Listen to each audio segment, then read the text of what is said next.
Bienvenidos a una edición más de Chat Económico por Señal U, el canal de la Universidad Nacional de Cuyo, como todas las semanas analizando la realidad económica nacional y también internacional. En la jornada de hoy, intentando retomar un poco lo que veníamos hablando en el programa pasado, cómo está la política económica actual, qué es lo que ha ocurrido en los últimos días, fundamentalmente cómo terminó impactando en la economía esta tensión que había en el Gabinete Nacional entre el ministro Guzmán y el subsecretario Basualdo por las tarifas de servicios públicos, básicamente. Hubieron idas, vueltas, marchas, contramarchas, y está claro que esto debilitó un poco al ministro y generó cierta incertidumbre, cierto ruido en los distintos mercados. En la jornada de hoy vamos a tener la posibilidad de poder conversar con un economista nacional, un referente en materia económica, Diego Giacomini, con quien tenemos el gusto de poder conversar en este momento. Bienvenido, Diego, un placer. ¿Qué tal? Buenas tardes, ¿cómo andan? ¿Bien? Bien, muy bien. Bueno, para introducir la nota, primero y principal, preguntarte cuál es la situación actual que tenemos en materia de política económica. ¿En dónde estamos parados en economía hoy? A ver, en Argentina, o desgraciadamente para todos los que vivimos en este país, hay una sola certeza. Lo que va a venir después es siempre peor que lo que tenemos hoy en día. Y eso es lo que va a seguir pasando, porque la política económica, las políticas públicas en general, siguen siendo más de lo mismo. Y no solamente siguen siendo más de lo mismo, sino que son cada vez más intensas en ese sesgo económico, filosófico, político, intelectual que tienen nuestras políticas, que nos ha traído hasta acá. Einstein, si vos haces lo mismo, es esperable que los resultados sean similares. Ahora, si vos haces más de lo mismo, que solamente te generó destrucción de la riqueza, pero no solamente haces más de lo mismo, sino que lo haces más intensamente y en un marco en el cual los fundamentos macroeconómicos, tanto monetarios como fiscales, como de la economía real, así como los fundamentos sociales están cada vez peor, donde hay más pobreza e indigencia, lo único que vas a obtener es los mismos resultados, pero cada vez más funestos y nefastos. Y Argentina, si ahí va, yo creo que nos espera un 2022 y 2023. O sea, una segunda mandato de Alberto Fernández, mucho más complicada que la primera mitad del mandato de Alberto Fernández. Si vos me preguntás, yo creo que más allá de un tenue rebote estadístico del gato muerto que pueda haber en el 2021 en materia de numerito estadístico del PBI, que ni los balances de las empresas se van a enterar, la competitividad de las empresas se va a enterar, ni la producción, ni las ganancias, ni el estado de resultados de las empresas se va a enterar de ese resultado del PBI positivo, tenue, que simplemente va a estar sustentado en una comparación aritmética. A ver, cualquier cosa comparado contra cero es mejor, para que se entienda la metáfora, ¿no? Entonces, este estadístico del gato muerto, yo creo que el PBI per cápita de Argentina va a seguir con su tendencia, en la tendencia, más allá de que pueda haber algún trimestre que no suceda, en la tendencia de la película, en el plazo 2022-2023, el PBI per cápita va a seguir cayendo. Argentina va a seguir experimentando destrucción de riqueza. Argentina va a seguir experimentando destrucción de capital. Argentina va a seguir experimentando destrucción de puestos de trabajo, entonces salarios con poder adquisitivo hacia la baja. En la segunda mitad del mandato de Alberto Fernández, en la tendencia, de vuelta, en la tendencia más allá de que algún mes o algún trimestre no suceda, repito, en la tendencia, quiero ser preciso, vamos a tener que ver un 2022-2023 que en toda la película tomada punta a punta va a haber más inflación que en el 2020-2021 y que el dólar va a subir más que en el 2020-2021. No veo un retorno hacia algo mejor, al contrario. Veo una continuación secular de lo que estamos teniendo. El escenario de un derrotero cada vez peor. Sí, ahí estamos viendo los datos de inflación, tanto los datos oficiales como de la mayoría de las consultoras privadas, que están dando números y porcentajes muy peligrosos. El de marzo fue 4,8%, el del INDEC. Ya las consultoras privadas están hablando de abril aproximadamente muy cerca al 4%, más allá de lo que había dicho el ministro Guzmán, de que iban a ser considerablemente más bajos después de marzo. Es la preocupación de todos. ¿Hacia dónde vamos con esos niveles de inflación y con un nivel de emisión monetaria que viene siendo bastante importante desde el año pasado? Mira, primero para que la gente lo entienda, el problema de Argentina es un problema ético y moral de la casta política. Toda la casta política es ética y moralmente deplorable. Absolutamente toda tomada como un todo. Los azules, los amarillos y los que vienen a calzarse el traje de la nueva política y ser algo diferente son tan deplorables éticamente como los azules, como los amarillos. ¿Qué quiero decir?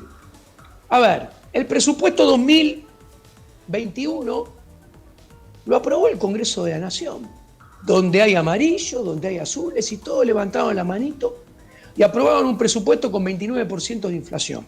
Concretamente, vamos a los números. 29% es lo que aprobaron, que en diciembre del 2021 contra diciembre del 2020 la inflación iba a ser 29. Te cuento, si la inflación de marzo, que fue 4,8, se repite, imaginemos un ejercicio, todos los meses hasta diciembre, en diciembre del 2021 la inflación sería 72%, comparado con diciembre del 2020. Ahora, no seamos tan terribles, seamos optimistas. La inflación, imaginemos otro ejercicio, que no es 4,8 de acá a final de año todos los meses, que es menor que el último registro, y es 4,1, que es el promedio de los últimos 3 meses. La inflación se ubica a final de año en torno al 61%, cuando comparemos diciembre del 2021 contra diciembre del 2020. Ahora bien, ¿qué se tiene que dar para que se cumpla todo lo que votaron los diputados y senadores nacionales, que dicen ser nuestros representantes, pero Lysander Spooner explica que no son nuestros representantes? La inflación tendría que ser todos los meses 1,5. Acá te das cuenta cuando ética y moralmente son deplorables. O sea, yo el año pasado hablaba que no había chances que la inflación de este año no se ubicara entre 50 y 60%, en el mejor de los casos. ¿Y por qué decía esto? Porque la inflación es el reverso, la contracara del poder adquisitivo del dinero. Si el poder adquisitivo del dinero cae, cuanto más caiga, hay más inflación. ¿Y de qué depende que caiga el poder adquisitivo del dinero y que haya más inflación? Muy sencillo. Cuanto más emita el gobierno y menos quiera esos pesos la gente, más desequilibrio monetario. Al haber más desequilibrio monetario, es más caída del poder adquisitivo del dinero y en consecuencia es más inflación. Ahora bien. Perdón, ahí es un tema que me gustaría también incluir, Vamos a hacer un brevísimo corte y lo continuamos. Es el Banco Central. Pues hablamos de inflación, hablamos de emisión monetaria y hay un actor que no debemos dejar de lado, que es el Banco Central de la República Argentina. Un brevísimo corte y continuamos.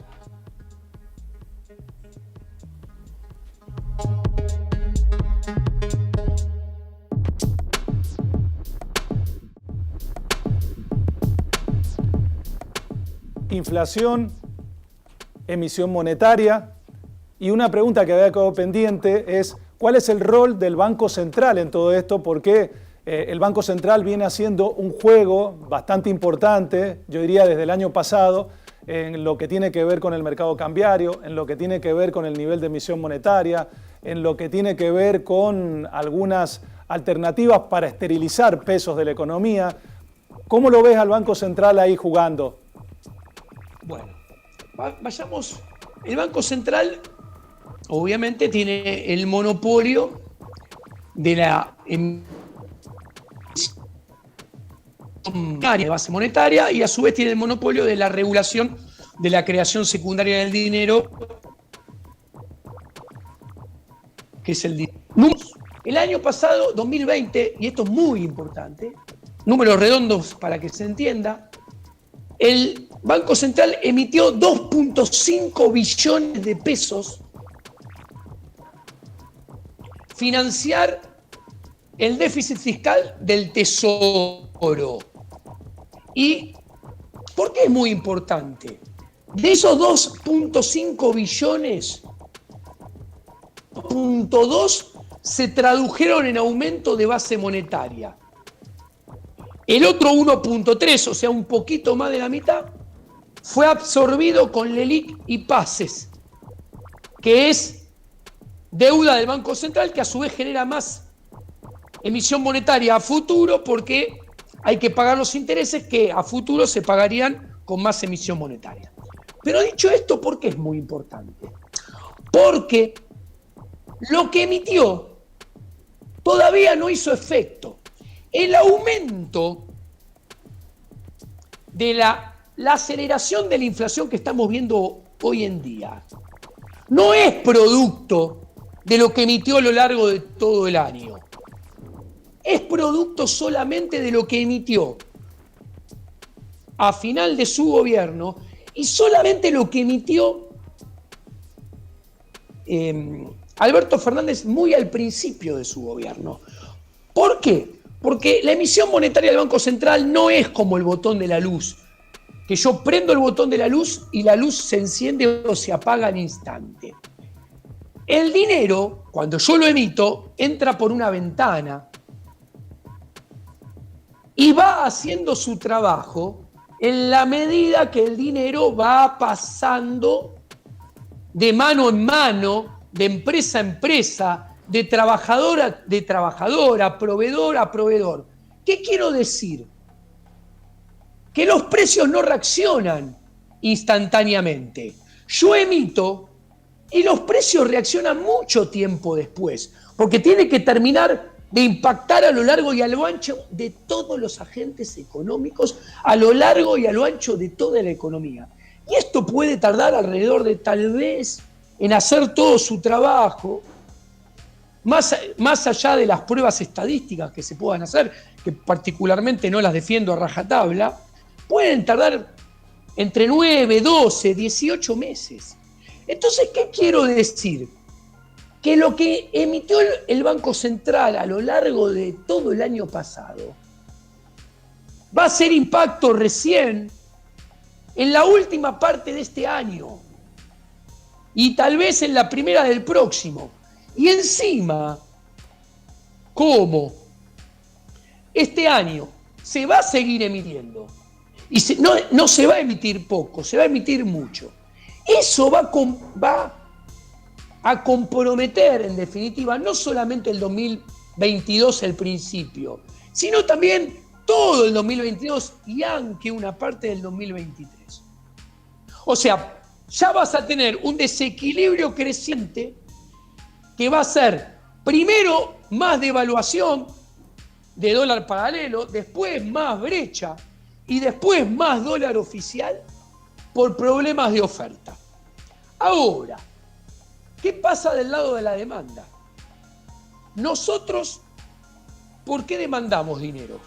Para realizar transacciones económicas, para comprar más bienes de consumo, para comprar más bienes de inversión. Ahora, si el nivel de actividad económica y el PIB per cápita en la película va a caer, eso es menos demanda de bienes de consumo, menos demanda de inversión. ¿Quién va a invertir en Argentina? Por lo tanto, menos demanda de dinero. Ahora, después va a haber menos demanda de dinero por motivo de transacción.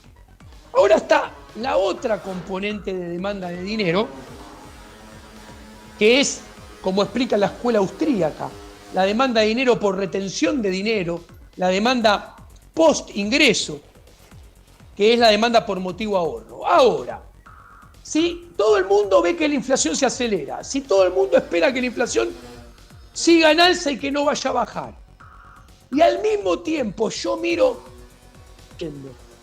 que las LELIQ y los pases van a seguir creciendo y aumentando, impulsando el déficit cuasi fiscal y que van a tener que emitir más todavía, yo voy a esperar más inflación a futuro. Por lo tanto, no voy a ahorrar todavía, voy a demandar todavía menos demanda de dinero por motivo ahorro. Y me voy a escapar como pueda al dólar en la variante que sea. Blue, contado con liqui, dólar MEP. Entonces tenemos que esperar que esos dólares, más temprano que tarde, vuelvan a pegar un salto, vuelva a incrementarse la brecha. Y después esta inflación mensual que ronda el 4,5% por mes, salte un poquito más nuevamente. Obviamente, el gobierno, ¿qué hizo hasta ahora? Trata de tapar el sol con las manos y hace todo un juego artificial de comprar y vender bonos en dólares y en pesos para sacarle presión al mercado de dólar contado con liqui, al mercado de dólar blue, pero es pan para hoy y hambre para mañana. Pero ¿cuál es el problema? Que es como el hambre. Cuanto más tiempo me dejen sin comer, el hambre que surja más adelante va a ser más fuerte. Y probablemente el atracón que me pegue de comida sea más brusco y más desesperado. ¿Qué quiero decir? Que cuanto más se disimulen los problemas monetarios, cambiarios e inflacionarios con fines electorales en el corto plazo, 2021, que les aclaro que no es nada nuevo. Esto se hizo en el 2019, esto se hizo en el 2017, esto se hizo en el 2015, esto se hizo en el 2013 y esto inclusive se hizo en el 2011 para que gane Cristina y terminó siendo la instauración del cepo. Y si ustedes se fijan, después de estos años electorales impares, repito, 2011, 2013, 2015, 2017, 2019, a pagar llegó. Y llegó en los años postelectorales. Llegó en el 2012, llegó en el 2014, llegó en el 2016 y después ya no llegó en un solo año. Llegó más fuerte sobre el final de Macri y llegó todavía más fuerte en el 2020-2021, por más que esté el COVID de excusa, porque si yo analizo la caída del PBI de Argentina, más que duplica la del promedio del mundo con COVID. Y si yo analizo la performance de la inflación y del tipo de cambio de Argentina con todos los países de la región, es un desastre. Sí, tal cual, Diego, como estás planteando la situación, el escenario es bastante preocupante, es un poco lo que se viene viendo. Y antes de irnos al último bloque, te dejo el tema dando vuelta. Básicamente el margen de maniobra que puede llegar a tener el gobierno en lo que resta del año o en lo que le queda de gestión. Hacemos un brevísimo corte y continuamos. Perfecto.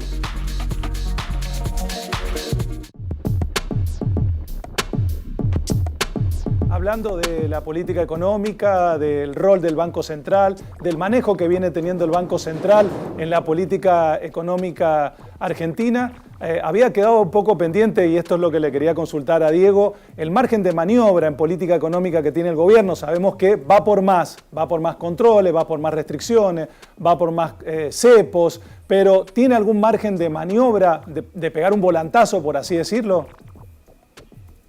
Mirá, cualquier movimiento de política económica en general, política económica en particular y política pública en particular del gobierno nacional, siempre hay que esperar lo peor. O sea, ¿en qué sentido? Uno conoce filosóficamente cómo piensan los actores de este gobierno y solamente uno puede esperar que agranden los problemas de fondo que acusan a Argentina y la trajeron a Argentina acá en los últimos 12, 13 años. Concretamente, ¿cuál es el problema de Argentina? El problema de Argentina es que Argentina tiene un sector privado que no puede hacer negocios. Un sector privado que cada vez le es más difícil hacer negocios, cada vez le es más difícil ganar dinero. Como cada vez le es más difícil hacer negocios y cada vez le es más difícil ganar dinero, el sector privado no invierte. O sea, Argentina no tiene inversión neta desde el 2007. ¿Ok? O sea, desde el 2007 que no se invierte lo mínimo y necesario para aumentar el stock de capital y la capacidad de producción de la economía. Entre el 2008 y el 2014 se invirtió lo mínimo y necesario para amortizar el stock de capital que la economía tenía. Pero la población crecía, entonces el PBI per cápita caía y la destrucción, la generación de riqueza disminuía. Ahora bien, en los últimos 5 o 6 años ya se destruye capital, se cierran empresas. ¿Y por qué? Porque no pueden hacer negocio, no pueden ganar plata. ¿Y por qué? Porque el Estado los ahoga. El Estado, con regulaciones, normas, cuotas, permisos, cepos, ahoga al sector privado. Ahora, ¿y de este gobierno qué se puede esperar? Se puede esperar solamente más intervenciones, más regulaciones, más permisos, más tarifas de importación, más cuotas de importación, más pedidos de información de costos, de facturación, más cepo, más regulación, más ahogo, más intromisión del Estado en la vida económica de los agentes privados. Yo conozco a Culfas, a Paula Español, a Axel Kicillof, son compañeros míos de la secundaria, de la universidad. Sé cómo piensan. Son personas que nunca trabajaron y se ganaron su dinero en la esfera privada de la economía. Entonces a ellos le cae el dinero por arte de magia los 28 de cada mes. Y entonces no entienden que para generar dinero hay que dejar al sector privado en libertad hacer negocios para que pueda ganar dinero y en consecuencia tenga incentivos para invertir, acumular capital. Y solo después de poder hacer negocios en libertad, cada vez más negocios, en consecuencia tener ganas de invertir, porque es negocio invertir y acumular capital, ampliar la frontera de posibilidades de producción, porque uno ve la oportunidad de ganar más plata. Recién después de eso, uno contrata más gente creando puestos de trabajo, aumenta la demanda de trabajo y suben los salarios. Pero ¿qué pasa? Como estos señores vinieron a agrandar todo lo malo, el Estado, el gasto público, la presión tributaria, las alícuotas impositivas, la cantidad de impuestos, la base imponible, el cepo, los permisos, las regulaciones, estos señores cada día van a ahogar más al sector privado. O sea, estos señores son cicuta para la vida de las empresas, cicuta para el sector privado, se ejecuta para los negocios, la inversión y el empleo.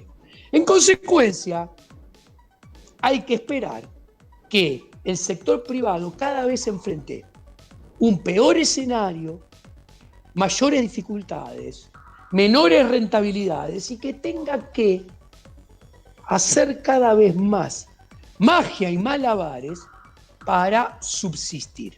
Subsistir, pero nadie va a hundir capital en esta economía, que se va a seguir achicando.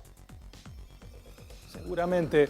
Bueno, Diego, muchísimas gracias. Excelente la claridad con la que nos has explicado los temas de la realidad económica argentina. Es un placer desde Señal U, Chat Económico, poder haber tenido este contacto y seguramente te volveremos a entrevistar más adelante para que nos sigas aclarando un poco la realidad en la que vivimos. Un placer.